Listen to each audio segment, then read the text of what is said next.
Wish TV. All Indiana Politics is your premier source for Indiana politics. Focusing on issues that matter to you. In-depth, nonpartisan coverage, exclusive interviews with Indiana's political leaders, expert analysis on critical legislation. From Wish TV, this is All Indiana Politics Podcast on the All Indiana Podcast Network. Your day moves fast. Your news should too.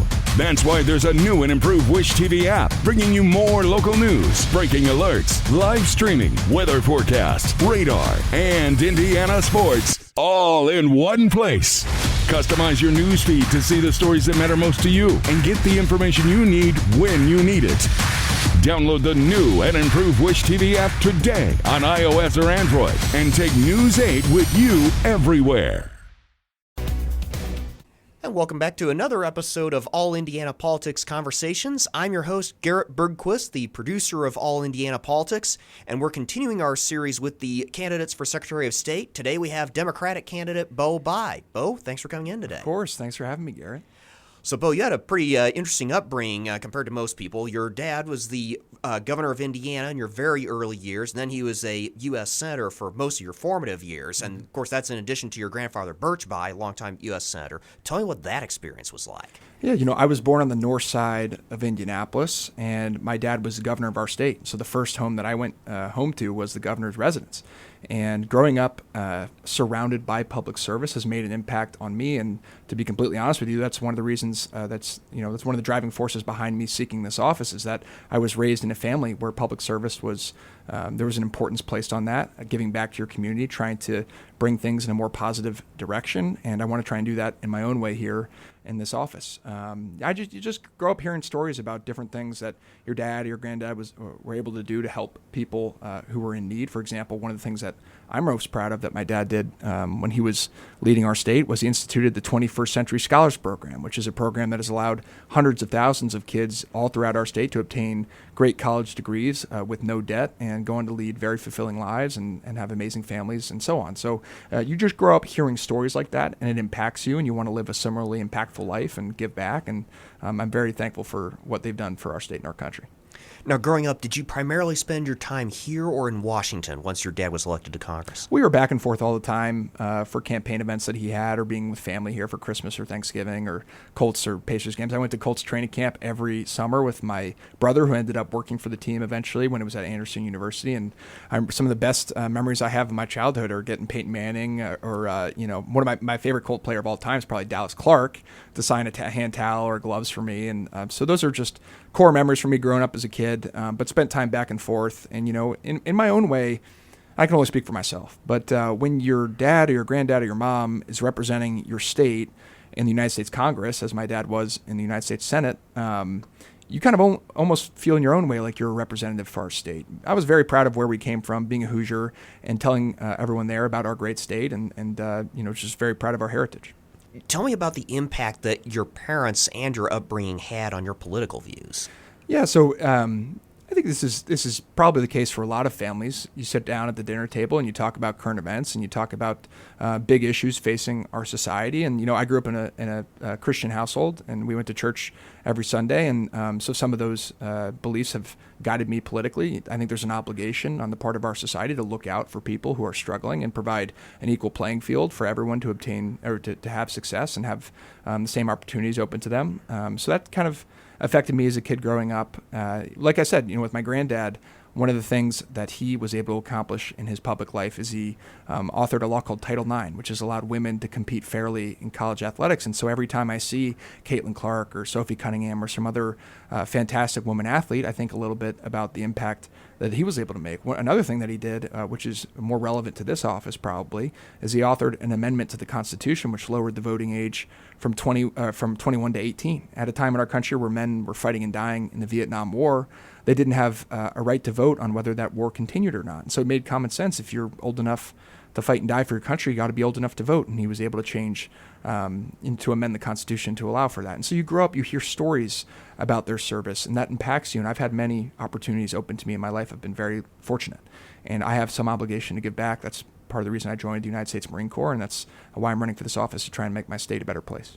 That was going to be my next question. Tell me about what led you to join the Marines. Like a lot of people, my granddad was in the military, and he was a farmer from Vigo County. 7 generations of our family are born here in the state of Indiana. And he got his first public notoriety on the cover of, I believe it was Time magazine. And he was executing the Marshall Plan in post-war Germany. And a lot of people had been devastated by the war in Germany. A lot of families were struggling just to feed themselves. And he came from an agricultural background, from a farm background. And so he used some of those talents to show some German families how to sustain themselves and grow crops. And, he showed them proper ways to cultivate, food for themselves. And so Time covered him, and they called him the GI farmer. And that's kind of the first thing that gave him public notoriety. And he came back home and eventually ran for public office. So like a lot of people, I grew up with family legacy in the military. I'd always kind of thought about something like that since I was a little kid. I've always been drawn to the Marine Corps because I think it has a unique esprit de corps among the service branches. And I just grew up feeling very lucky and fortunate that a lot of these rights and privileges and blessings that I was enjoying in my life were secured for me by a lot of people that made some tough sacrifices. And I felt almost guilty in a way that I had not done my part to contribute to those things too. And so I joined the Marine Corps, and that's part of my way to get back to a country which I love very much. What did you do while you were in the Marines? Yeah, I was an infantry officer. So I think there's a common misconception with the military that everyone does the same job. That's not the case. I mean, the military is like any other big organization. There's a lot of different jobs that you can do. That being said, the job that I did was kind of the stereotypical thing you think of when you think of Marines, handling weapons, working with airplanes and things like that. So I was an infantry officer. I eventually got out as a captain and really enjoyed my time and was able to lead some amazing people and amazing Americans. What are some things that being an infantry officer taught you? Yeah, it's a physically hard job. You have to have physical toughness, mental toughness. You have to be willing to put up with being uncomfortable for long periods of time, exposed to the elements, cold, hot, wet, sleeping in a hole, all things like that. But I think beyond just the toughness aspect of it or the weaponeering or any of those things, it teaches you how to take a large group of diverse backgrounds and get everyone oriented toward a common mission. That's going to be very tough to achieve at times. And part of the reason I'm running for this office, part of my driving force in seeking this office, is to build a type of politics in our state that looks a little bit more like the units that I commanded in the Marine Corps, where we might all come from different backgrounds. In fact, we did in the Marine Corps. We might disagree on a lot of things, which we did too.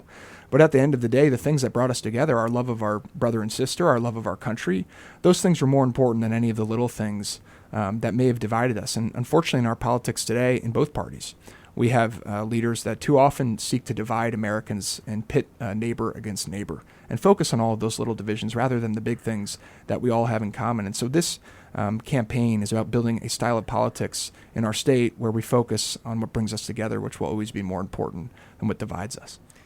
When you got out of the Marines, you attended Harvard Law School. What drew you to that? I grew up in a family of lawyers as well. My mom taught briefly at Butler business law, and my dad was a lawyer as well. And so they kind of, growing up, taught me that in the legal profession, you have a unique ability to help people in need. And I was able to do that through some public law, working for a great federal judge in Bloomington and working on some pro bono cases in my own legal practice. And I think there's a need in this state. We've, unfortunately, in the rural communities of our state, there is a lack of legal representation. That's a problem that hopefully some of our policy makers can address. You have a unique ability as a lawyer to really help people in need. And so that's what drew me to the law. I understand you also played lacrosse at Harvard. I did. Yeah. It's, I look back on what I did in college, and if I tried half of that today, I'd probably tear my hamstring. But sports were important for me growing up. It teaches you discipline, toughness, again, how to work in a team. And those are all important lessons to learn for young people, how to, be disciplined, wake up every day and work on your craft. And that I really enjoyed playing sports and wouldn't have traded it for anything. I understand you primarily focus on corporate law right now?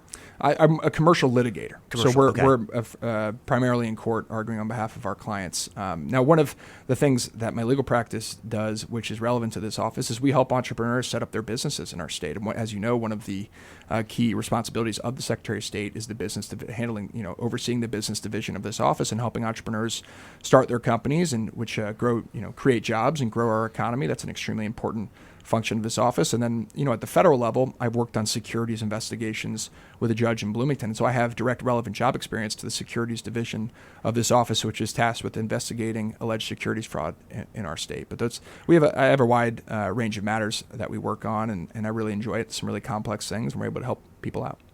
What are some things that you've learned from your legal career that have really stood out in your mind and have further shaped your views? Yeah, there's, I'll give you one that's just a story I heard on the campaign trail. And so I was in Rush County, this is several months ago, and I went to a little town hall there. And this woman came up to me, she was in a wheelchair, and she told me that unfortunately in their polling location, she was not able to easily have access to her ballot. And there's a great law in our country called the Americans with Disabilities Act, often referred to as the ADA. One of the great parts of that law mandates that polling places must be made accessible to those in wheelchairs. She did not know this. And the ADA also provides a private right of action, which is lawyer speak of basically saying that if your rights have been violated under this law, individuals like her have the ability to sue the government for recourse and to make sure that their rights are vindicated. And so I knew about that because I've worked on ADA cases myself in the federal courts. And one of the things I hope to do in this office, if I'm successful, is to make sure that all of our polling locations throughout our state are being run in accordance with federal laws like that. So people who have handicaps are able to have their votes cast and their voices heard as well. Tell me about your decision to run for Secretary of State, and tell me how that all came about. Yeah, so like I mentioned at the outset, I was raised in a family of public servants, and I was always taught growing up, no one forces you to seek public office. But if you decide to take that step, if you decide to do that, you ought to do it to help your community, your state, and your country, and not to benefit yourself. And so when I look at our state government and I see the current Secretary of State, take his political party completely out of it, but he has used his position of trust with the public, his office, not as a means to benefit our state, but as a means to enrich himself, a $92,000 luxury SUV that we all, the taxpayer, paid for, hiring family members to six-figure salaries, world trips that he won't tell us who's paying for them or the purpose of the travel, millions of dollars in no-bid contracts to his largest donors. When you see those types of things going on, it offends my sense of what a public servant should be. And so I think we need to clean up that type of wasteful spending and that type of corruption and make sure that this office works for the Hoosier taxpayer and not for the office holder. And so that's what's propelled me to seek this office. What's been the most surprising thing about campaigning so far? Yeah, the best part about doing what I'm doing, and I've been to 82 of the 92 counties of our state thus far, is just meeting people from all walks of life all over our state. And there's, I think, a common misconception today that people are so divided. There is a lot of division in politics, do not get me wrong, but getting around our state and just meeting people of every political persuasion, of every background, restores your faith in the common decency of most people, of 99% of people, especially in our state where people are very friendly and kind and empathetic, great people. And it just restores your faith in humanity. You get to meet so many people and hear from them about the ways that this office can better serve them, the way that you can help materially improve their lives. And so that maybe is not surprising, but it's been a good experience to have your faith in humanity reinforced by just meeting so many great people all throughout our state. Did the result of the Republican Party convention force you to kind of recalibrate your strategy on short notice, or did you kind of see that coming? Yeah, I don't know about the politics of that. We've been focused on running our own campaign regardless of the outcome there. But what I will tell you is, Max Engling will have to account for the fact that he and the people supporting him have supported Diego Morales for the past 4 years.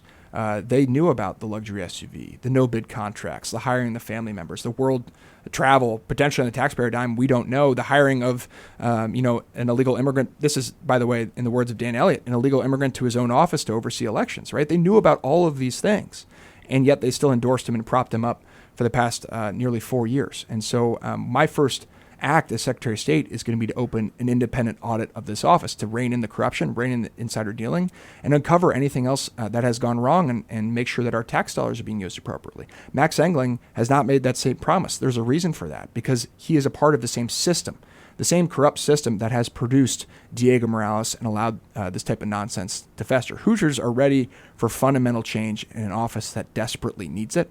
Max Engling is incapable of providing that type of change. Earlier in this interview, we talked quite a bit about what it was like growing up as the son of Governor Evan Bayh and later Senator Evan Bayh. I want to turn that question on its head a little bit, though.